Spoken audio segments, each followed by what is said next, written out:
سلام زي خبركم تخاتلتي بين تيفي نلوم سوني 4 ጥሪ ዝተዳለወ ዕለታዊ ዜናታት ሒዘልኩም መጽለኹ በቀዳምነት አርስተ ዜና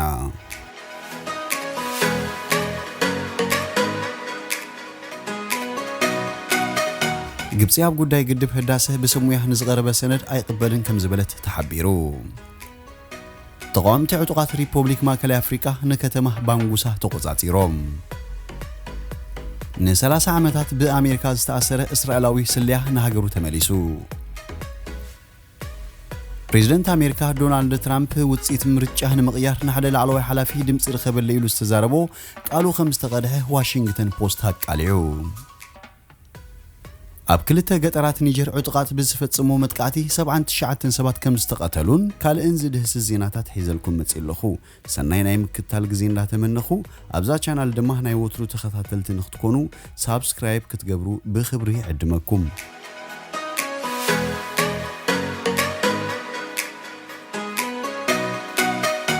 ግብጽ ኣብ ጉዳይ ግድብ ህዳሴ በሰሙያ ንዝቀረበ ሰነድ ኣይቅበልን ከም ዝበለት ተሓቢሩ ግብጽ ዘይተቀበለቶ ረቂቅ ሰነድ በህብረት አፍሪካ ዝተወደቡ ሰሙያ ከም ዘዳለዎ ሚኒስትሪ ማይ መስኖን ጻዓትን ኢትዮጵያ አፍሊጡ ኢትዮጵያ ግብጽን ሱዳንን በመንገኝነት ህብረት አፍሪካ ዘካይዶ ዝነበረ ዝርፍ ንሓደ ወርሒ ተቋሪጽ ኮን ተጸንሐ ኢትዮጵያን ሱዳንን ናፍቲ ናይ ተማሊ አኺባ ንዝቀረበ ረቂቅ ሰነድ በአዎንታ ከም ዝተቀበሎ መግለጽቲ ሚኒስትር የመልክት ሚኒስትር ዓለም ለኻዊ ርክባት ምትሕባርን ደቡብ አፍሪካ ከምኡን ኣብ ወንበር ቤት ምኽሪ አፈጻሚ ህብረት አፍሪካ ነቲ ናይ ተማሊ ሱሉሳዊ ዝርፍ ከም ዝመርሕዎ ተፈሊጡሎ ናይ ሰለስተ ሀገራት ሚኒስትርታት ወጻኢ ጉዳያትን ሀብቲ ማይንሰት አስተፎ ኮይኖም ኣብቲ ህብረት አፍሪካ በዝመረጾም በሰሙያ ዝቀረበ ረቂቅ ሰነድ ከም ዘተዩ ተሓቢሩ እቲ ሰነድ በወገን ኢትዮጵያ ተቀባልነት ከም ዝረኸበን ኣብ ዝካየድ ቀጻሊ አኺባ ከም መወከስ ተጥቀምሉ ድሉት ምዃና ከም ዘፍለጠትን እቲ ሚኒስትር ገሊጹ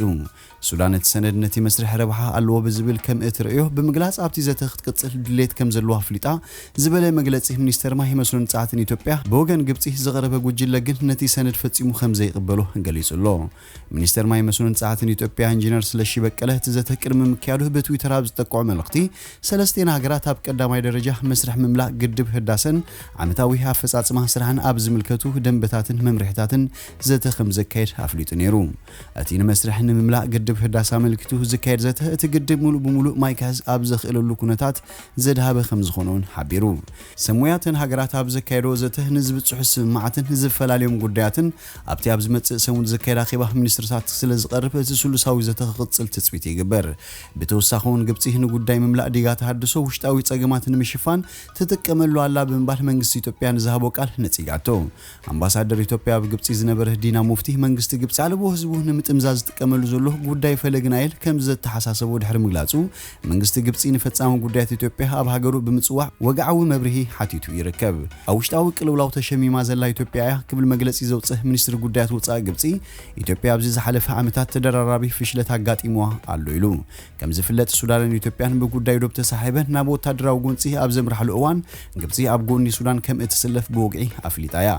ምስ መንግስቲ ኢትዮጵያ በሓደገኛ ዝምድና ተጸሚዱ ዘሎ መንግስቲ ኤርትራ ኣብ ዶባዊ ግጭት ሱዳንን ኢትዮጵያን ጸቂዕ ሒዙ ኢድ እንተእትዩ ዞባ ቀርኒ አፍሪካ ክንጸላልዎ ዝጸንሐ ሓደጋ ከም ዝወድቆን ሓድሽ አንፈት ብምሓዝ ናብ ዝገደደ ጥፋት ክሽመም ከም ዝኽእል ዲፕሎማስኛታት የጠንቀቁ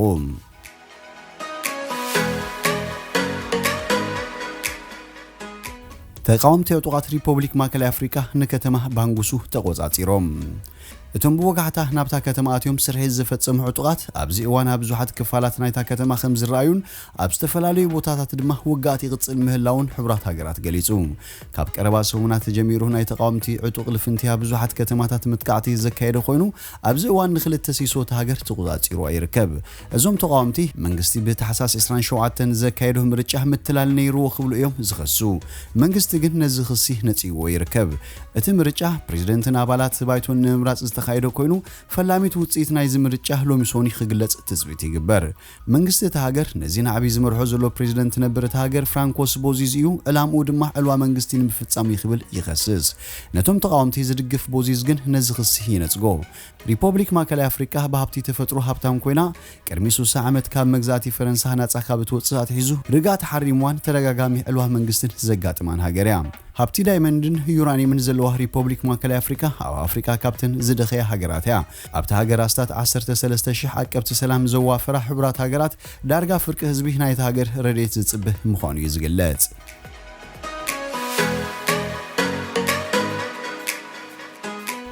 ن30 ዓመታት በአሜሪካ ዝተኣሰረ እስራኤላዊ ስልያ ንሃገሩ ተመሊሱ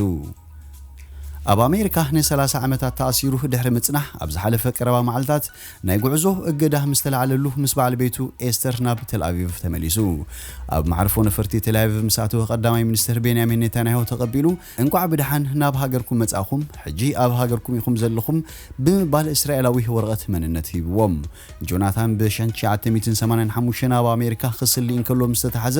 ኣሜሪካ ንእስራኤል ሃገዳሲ ሚስጥር ስለ ዝተሓበ ኣላ ተቆጥያ ነቲ ሚስጥር ሰሪቑ ንሃገሩ ከም ዝሃበ مستأمن يو نحلفت تفريدو فلما جوناتان مس زي حقاويان سب سلطان بر مس إسرائيل يسرح من باروها يقلتن إسرائيلون ناتا سلالي من باروها يأمنتن دحرايقن أبشن شعات ميتن تسعن حموشين نا إسرائيل زي قلنتي بارتو سلست عمت سني حقا ناتا سلاي مخانو تأمينا أبيت ما أسرتي كفت حقوا أنت تلبت كساب نايكلتشن أسرت حموشين زنبرو بريزنتات تهاجرجن أيفكرون أب كلتشن عسرت حموشتن مستفتحون هنتغونه نزغصل حموشت عمت كاب أمريكا وصل هاي تفقدون أب زحلف ورعجن هتين هاي منقصقاس الجدا سمستلعللو إن إسرائيل كخير كم زخيل المستقلت قالو أمريكا وبليونر شلن أدلسل بعلت بيتو ميريام بزمتشاتش قالو نايقلو من فاريت كاب جرسي ناب إسرائيلاتيو قدامي مينستر بنيامين نتنياهو أموداتان هاجركم مئتاوكم تصقعيو انكو عدحان مصاخوم حجي حقوس يوت كتمرحيخم يلوم نساتهم كاه تنبركيخم نمريت عدوم تساليمهم صلوت أيهود أبصيهم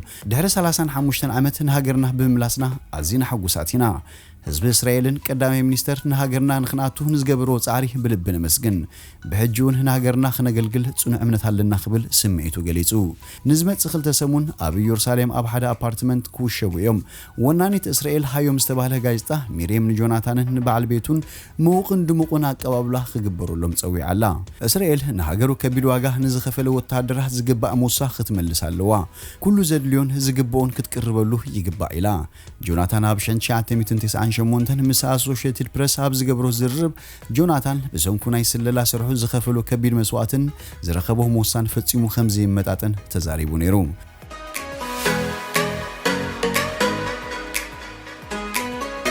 بريزيدنت أمريكا دونالد ترامب وصيت مرجان مغيار نحده العلوي حلافي دمص رخبل ليلو نتزاربو قالو كم استقدحه واشنطن بوست أقاليوم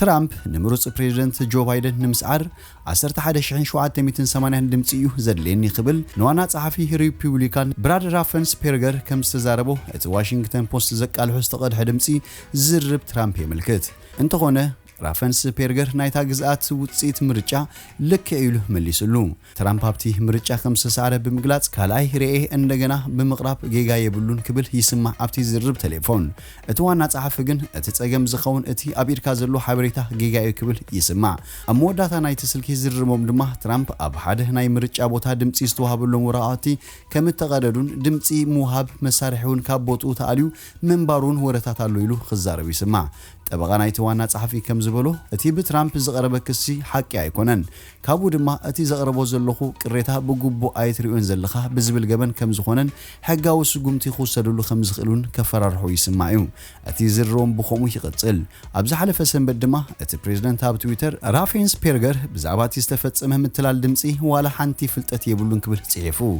اتوانا صحفي مليسو مستر بريزيدنت مساخبروتو اتتبلو زلخا حقي ايكونن ات حقي خوصيو زبل ملاشي ويو بزعباتي سولي خوز وص دمصي زاغيت كاب بيت منግስት አሜሪካ استباله ነገር የልበውን ጆ ባይደን ንጆርጂያን ካልኦት ናይ ሪፐብሊካን ቀንዲ ተሕስቶታት ዝነበረ ሓዊሱ በሐፈሻ ካፕቶም ኤሌክቶራል ኮሌጅ 306 ብምርካብ ከዕወትን ከሎ ትራምፕ በወገኑ 230 ሒዙ ተሳይሩዩ ትራምፕ ካብታህት ድምጽ ማህብ ዝተጀመረ ለዓለት ሕዳር 3 ጀሚሩ ምትላል ይፈጸማሉ ዝብል ጥርዓናትን ተقرበኳ ዛጊትን ቤት ፍርዲ መርትዑ ከቅርብ አይካአለን ኣብዚ ሕጂ እዋን ኩለነተን 50 ግዛታት ደጊሙ ዝተረጋገጸ ውጽኢት መርጻ ላዊ ዝገብራ ኮይነን ክሳብ ሕጂ ትራምፕ ዘቀረቦም ሱሳ ቅሬታት ተቀባልነት አይረከቡን ገሊኤን ደጊመንየን ድምጽ ቆጽራ ካይደን ኮንግረስ አመጻይ ጥሪ 6 ውጽኢት ምርጫት ሀገር ላዊ ክገብር ተጽቢት ይገበረሉ ምሩጽ ፕሬዝዳንት ዲሞክራት ጆ ባይደን ድማ እስራ ጥሪ ላዊ ፕሬዝዳንት ተሀገር ኮይኑ ክስየሚው ኣብ ግዛት ጆርጂያ መረስቲ ጽባሕ ሰሉስ ንኽልተ ኣባላት ሴኔት ቤት ምኽሪ ሚኒስትርታት እታ ግዛት ደጊሞም ዝመርጹ ክኸውን እንከሎ እቲ ውጽኢት ኣፍታ ግዛት ኣየናይ ሰልፊ ልዕልና ከም ዝህልዎ ዝውሰን እንኮላ ተባሂሉ ክልቲኦም ሕጽያት ዲሞክራት እንተሰዒሮም ማዕረ ቁጽሪ ሴኔተርስ ይህልዎም እዩ ምክትል ፕሬዝደንት ካማላ ሃሪስ ናይ ምውሳን ጸብለልታ ይህልዎ እቲ ታሕተዋይ ቤት ምኽሪ ተወከልቲ ህዝቢ ብብዝሒ ብዲሞክራት ተታሒዙ እዩ ብኻልእ ምዕባለ 10 ብህይወት ዘለዎ ሓለፍቲ ምክልኻል ሃገር ዝነበሩ ሰበስልጣን ትራምፕ ንውጽኢት እቲ ምርጫ ክቕበል ኣብ ዋሽንግተን ፖስት ናይ ሓባር ርእይቶ ጽሒፎም ይርከቡ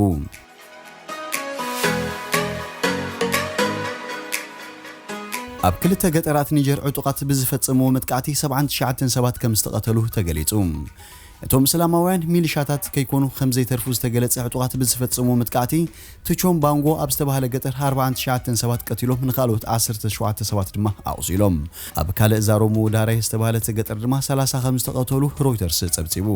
እቲ መጥቃዕቲ ምስ ማሊ ኣብ ዘዋስን ምዕራባዊ ህዶብ ሃገር እዩ ተፈጺሙ ኣብዚ ቀረባ ኣብ ዞባ ሳሕል ብዙሓት መጥቃዕቲ ብዕጡቃት ተፈጺሞም እዮም ፈረንሳ ትማሊ ቀዳም ክልተ ወታደራት ኣብ ማሊ ከም ዝተቐተሉ ገሊጻ እያ ሰዓታት ቅድሚ እቲ ናይ ትማሊ መጥቃዕቲ ምፍጻሙ ምሳል ካዕዳ ርክብ ዘለዎ ሓደ ጉጅለ ዕጡቕ ነቲ ብሶኒ ኣብ ማሊ ኣብ ልዕሊ 3 ወታደራት ፈረንሳ ዝተፈጸመ ቅትለት ሓላፍነት ከም ዝወስድ ኣፍሊጡ ነይሩ ፈረንሳ ነቲ ኣብ ዞባ ሳሕል እስላማውያን ዕጡቓት ንምድምሳስ በሃገራት ምዕራብ ኣፍሪካን ኣውሮፓን መሓዙትን ዝቆመ ህልፍንቲ ክትመርሖ ጸኒሓ እያ ኮይኑ ግና እቲ ዞባ ዓሌታዊ ጎነጽ ሽፍትነት ዘይሕጋዊ ዝውር ደቂ ሰባትን ዓመጽን ቀጺሉሎ ድሕረቲ ኣብቲ ገጠራት ዝተፈጸመ ቅትለት ናብቲ ከባቢ ወታደራት ከም ዝተላኣኹ ሚኒስተር ውሽጢ ዓዲ ኒጀር ገሊጹ ይርከብ እንተኾነ ብትኽክል ክንደይ ሰባት ከም ዝተቐተሉ ግን ኣይተሓበረን AFP ዘዛረቦ ሓደ በዓል ስልጣን እቲ ከባቢ ብዙሓት ሰባት ከም ዝተቐተሉ ክገልጽ እንከሎ ሓደ ጋዜጠኛ ድማ ክሳብ 50 ሰባት ከም ዝተቐተሉ ተዛሪቡ እቲ ሰለስታዊ ወሰን ሃገራት ኒጀር ማልን ቡርኪና ፋሶን ዝኾነ ከባቢ ተደጋጋሚ መጥቃዕቲ ጂሃዳውያን ዝፈጸመሉ ከባቢ እዩ ካብ ናይጄርያ ሰሊኹም ዝኣትዉ ዕጡቓት ቦኮ ሓራም እውን ኣብ ኒጀር ተደጋጋሚ መጥቃዕቲ ይፍጽሙ እዮም ኣብ ዝሓለፈ ወርሒ ደቡብ ምብራቃዊ ኒጀር ኣብ ዝርከብ ዞባ ዲፋ 27 ሰባት ቀቲሎም ነይሮም እቲ ናይ ትማሊ መጥቃዕቲ ግን ኒጀር ሃገራዊ ምርጫ ተካይደሉ ኣብ ዘላ ኣዋንዩ ተፈጺሙ ዘሎ